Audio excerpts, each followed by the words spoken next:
ఓం శ్రీమాత్రే నమః. ఛానల్లోకి స్వాగతం అండి. ఈ వీడియోలో మనం వృశ్చిక రాశి వారి గురించి తెలుసుకోబోతున్నాం. ఈ రాశి వారి జీవితంలోకి జూన్ 10వ తేదీన రాబోతున్న ఆ ఇద్దరు వ్యక్తులెవరు? ఈ ఇద్దరు రాక వల్ల మీ జీవితం ఎటువంటి మలుపు తీసుకుంటుంది?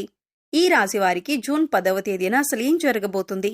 మీరు వినబోతున్న వార్త మీకు ఆనందాన్ని కలుగజేస్తుందా లేదా అనే అంశాలతో పాటుగా ఈ సమయంలో మీరు చేసుకోవలసిన దేవతారాధన అలాగే పాటించవలసిన పరిహారాల గురించి వివరంగా తెలుసుకుందాం. కానీ అంతకంటే ముందుగా మీరు కనుక మన ఛానల్ని ఇప్పటివరకు సబ్స్క్రైబ్ చేసుకోకపోతే సబ్స్క్రైబ్ చేసుకొని పక్కనే ఉన్న బెల్ ఐకాన్ నొక్కి ఆల్ సెలెక్ట్ చేసుకుంటే మేము ఇలాంటి వీడియోస్ అప్లోడ్ చేయగానే ముందుగా మీకు నోటిఫికేషన్ వస్తుంది. అలాగే వీడియో నచ్చినట్లయితే లైక్ చేసి షేర్ చేయడం మర్చిపోకండి. అలాగే వీడియో ఎక్కడా కూడా స్కిప్ చేయకుండా చివరి వరకు చూస్తేనే మేమేం చెబుతున్నామో మీకు పూర్తిగా అర్థమవుతుంది. ఇక వివరాల్లోకి వెళ్ళిపోతే ఈ రాశివారు చాలా సున్నితమైన స్వభావాన్ని కలిగి ఉంటారు. చూడటానికి ఈ రాశివారు బయటికి కోపంగా కనిపించినా కూడా వీరితో ఎక్కువగా పరిచయం ఉన్నవారికి వీరి గురించి బాగా తెలుస్తుంది. ఎందుకంటే వీరంత సున్నితమైన మనసును కలిగి ఉంటారు. ఎప్పుడూ ఇతరులకి మంచి జరగాలి అని కోరుకుంటారు. తమకి ఉన్నంతలో ఎదుటి వ్యక్తికి సాయం చేయాలనే మనస్తత్వాన్ని కలిగి ఉంటారు. ఇలాంటి ఎన్నో మంచి లక్షణాలు ఉన్న ఈ రాశి వారికి ఒక చిన్న ఇబ్బంది కూడా ఉంటుంది. అదేంటంటే ఎంత డబ్బులు సంపాదించినా కూడా వీరి చేతిలో ధనం అనేది నిలవదు. ఏదో ఒక రూపంలో ఖర్చు అయిపోతూ ఉంటుంది. అయితే ఆ ఖర్చు చూడటానికి ఏదీ కూడా వృధా ఖర్చు అనిపించదు. అంటే ఉదాహరణకి మీరు ₹1 సంపాదించారనుకోండి, అది ఖర్చు అవటమే కాకుండా ఇంకా ₹10 ఖర్చు కనబడుతూ ఉంటుంది. దీనివల్ల ఆర్థిక ప్రణాళిక అనేది ఈ రాశి వారికి ఇబ్బందిగా మారుతుంది. ఇక ముఖ్యంగా ఈ రాశివారి జీవితంలో కొత్తగా ఇతర వ్యక్తుల పరిచయం వల్ల వీరి జీవితం మలుపు తిరగబోతుంది. సాధారణంగా మనం చూసుకుంటే మన జీవితంలోకి ఎవరైనా కొత్త వ్యక్తి వచ్చినప్పుడు మన జీవితం మలుపు తీసుకుంటుంది. అయితే కొన్ని పరిచయాలు మంచికి దారితీస్తే మరికొన్ని పరిచయాలు చెడుకు దారితీస్తాయి. ఇప్పటిదాకా ఎన్నో రకాలుగా కష్టాలు పడిన ఈ రాశి వారికి ఇకపై మంచి సమయం వచ్చిందనే చెప్పాలి. అయితే ఇక్కడ ముఖ్యంగా మీరు గమనించవలసింది ఏమిటంటే మీకు సంబంధం లేని విషయాల్లో మాత్రం మీరు తలదూర్చకూడదు. ఎందుకంటే మీకు సంబంధం లేని విషయాల్లో కలుగజేసుకొని ఏదైనా ఒక చిన్న మాట అన్నా కూడా అది మీకు తెలియకుండా మీకు చెడు చేసే విధంగా మారుతుంది. ఇటువంటి ఒక పరిణామం వల్ల మీరు జీవితంలో ఇబ్బంది పడే అవకాశం ఉంటుంది. ఇక ప్రతిరోజు కూడా మీరు ఎంతో బిజీ లైఫ్ స్టైల్ని కలిగి ఉంటారు. ఇటువంటి సందర్భంలో మీరు అనవసరమైన విషయాల్లో జోక్యం చేసుకోవటం వల్ల మీ పనుల్లో ఆటంకాలు కలగటం మాత్రమే కాకుండా శత్రువుల్ని కూడా మీరు కొని తెచ్చుకున్నవారవుతారు. ఒక రకంగా చెప్పాలంటే ఇప్పటికే ఈ రాశి వారికి శత్రువులు ఎక్కువ. మీరు చేసే పనిని ఏ విధంగా చెడగొడదామా అని ఎదురు చూస్తున్నవారు ఉన్నారు. అంతేకాకుండా మీరు జీవితంలో ఎదుగుతుంటే ఓర్వలేని వారు కూడా ఉన్నారు. పైకి మంచిగానే మాట్లాడుతూ మీతో స్నేహంగా నటిస్తూ మీ పతనాన్ని కోరుకుంటున్నారు. మరి ఇటువంటి సమయంలో ఇద్దరు నూతన వ్యక్తుల పరిచయం వీరి జీవితాన్ని ఎలా మలుపు తిప్పుతుంది అనటంలో సందేహం లేదు. అయితే వీరి పరిచయం వల్ల మీకు మంచే జరగబోతుంది. ఇక ఇద్దరు వ్యక్తులు మీ జీవితంలోకి వచ్చారని ఎలా గుర్తించాలి, వారి పేర్లు ఏ అక్షరంతో మొదలవుతాయి అనే అంశాలను ఇప్పుడు వివరంగా తెలుసుకుందాం. మీ జీవితంలోకి రాబోతున్న మొదటి వ్యక్తి యొక్క పేరులోని మొదటి అక్షరం ఏ అనే అక్షరంతో మొదలవుతుంది. అలాగే మరొక వ్యక్తి యొక్క పేరు చూసుకున్నట్లయితే ఎస్ అనే అక్షరంతో పేరు మొదలయ్యే వ్యక్తి కూడా మీకు నూతనంగా పరిచయం అయ్యే అవకాశం ఉంది. అయితే ఇప్పటికీ ఈ అక్షరాలతో పేర్లు మొదలయ్యే వాళ్ళు మీ జీవితంలో ఉంటే కనుక వాళ్లే అని మీరు అనుకోవద్దు. ఇప్పుడు కొత్తగా ఈ వ్యక్తిని పరిచయం అవటం వల్ల వీరు చేస్తున్న వృత్తి, ఉద్యోగ, వ్యాపారాల్లో అనూహ్యమైన మార్పులు చోటు చేసుకుంటాయి. ఇక మీరు విద్యార్థులైతే కనుక వీరి పరిచయం వల్ల ఎన్నో నూతన అవకాశాలను మీరు పొందుతారు. మీ విద్యకు సంబంధించి జీవితంలో ఎన్నో నూతన ప్రయత్నాలను చేసి వాటిలో విజయం పొందుతారు. ఇక విదేశాలకు వెళ్లాలి అనుకునేవారు ఈ నూతన అభ్యర్థుల పరిచయం వల్ల మీకు వారి నుంచి కావలసినంత సహాయం లభిస్తుంది. మాట సహాయం కానీ, ఆర్థిక సహాయం కానీ, దీనివల్ల మీరు జీవితంలో ఉన్నత స్థానానికి ఎదగటానికి సహాయపడుతుంది. ఇక మీరు చేస్తున్నటువంటి ఎటువంటి వృత్తి, ఉద్యోగ, వ్యాపారాలైనా కూడా ఈ వ్యక్తుల రాక వల్ల విస్తరింపబడతాయి. ఉద్యోగంలో మీకు వారు ఎంతో సహాయం చేస్తారు.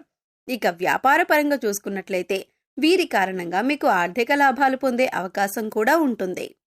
అలాగే ఈ సమయంలో మీరు అందరినీ నమ్మకూడదు. ముందుగా ఎదుటి వ్యక్తులు మీ మంచికి చెబుతున్నారా లేదా వారు మీ చెడు కోరుకుంటున్నారా అనే అంశాన్ని మీరు గమనించాలి. లేదంటే అది మీ జీవితం పైన ప్రభావం చూపించే అవకాశం ఉంటుంది. ఎందుకంటే మీ పక్కనే ఉంటూ మీతో స్నేహపూర్వకంగా మాట్లాడుతూ మీ చెడు కోరేవారు కూడా ఉంటారు. అందుచేత ఈ విషయంలో మీరు చాలా జాగ్రత్తగా ఉండాలి. ఎందుకంటే గతంలో మీకు వారు ఎంత చెడు చేసినా అలాగే వారు చెడు చేశారని తెలిసినా కూడా మీరు మళ్ళీ వాళ్ళతో మాట్లాడేటప్పుడు వాళ్ళు మీకు చేసిన అన్యాయం గుర్తుకు రాదు. అది మీ అతి మంచితనమని చెప్పుకోవచ్చు. అందరినీ తొందరగా నమ్మేస్తారు. అలాగే అందరూ మనవాళ్లే అని అనుకుంటారు. అయితే ఎప్పుడు కూడా అతి మంచితనం అనేది ప్రస్తుత సమాజంలో మంచిది కాదు. అది మీ చేతకానితనమని అందరూ అనుకుంటారు. అందుచేత ఈ విషయంలో తగిన జాగ్రత్తలు తీసుకోండి. ఇక ఏదైనా వ్యాపారంలో కొత్తగా పెట్టుబడి పెట్టాలి అనుకుంటే మాత్రం ఈ సమయంలో మీరు ఇతరుల మాట విని తొందరపడి పెట్టుబడి పెట్టొద్దు. కనీసం మీరు అనుభవజ్ఞుల సలహాలను పాటించాలి. అలాగే మీ ఇంట్లో పెద్దవాళ్ల మాట విని వారి మాట ప్రకారం నడుచుకోవటం వల్ల నష్టాలను తగ్గించుకోవచ్చు. లేదా ఇతరులు చెప్పారు కదా మనం చేసేద్దామని తొందరపాటుతనంతో నిర్ణయం తీసుకుంటే మాత్రం నష్టాల్లో పడే అవకాశం ఉంటుంది. ఇక కుటుంబ సభ్యుల మధ్యలో ఏవైనా చిన్న చిన్న మాట పట్టింపులు ఉన్నా, అభిప్రాయ భేదాలు ఉన్నా కూడా మూడో వ్యక్తిని మీ మధ్యలోకి రానియకండి. ఎందుకంటే ఇది పెద్ద గొడవలకు దారితీసే అవకాశం ఉంటుంది. ఏదైనా సమస్య ఉంటే మీరు డైరెక్ట్గా కూర్చొని సమస్యను మాట్లాడుకొని పరిష్కరించుకోవచ్చు. ఇలా చేయటం వల్ల మీకు మానసికంగా కూడా ప్రశాంతంగా ఉంటుంది. సమస్యలు అక్కడికక్కడే పరిష్కారం అవుతాయి. ఇక ఈ సమయంలో అవివాహితులకు మంచి సంబంధం కలిసి వస్తుంది. మీరు కోరుకున్న జీవిత భాగస్వామి లభిస్తుంది. అలాగే ఆరోగ్యపరంగా చూసుకున్నట్లయితే ఈ సమయంలో మీరు దగ్గు, జలుబు, ఆయాసంతో కొద్దిగా ఇబ్బంది పడే అవకాశం ఉంటుంది. కాబట్టి ఇటువంటి సమస్యల నుంచి బయటపడటానికి మీరు ప్రతిరోజు ప్రాణాయామం చేయటం అలవాటు చేసుకోండి.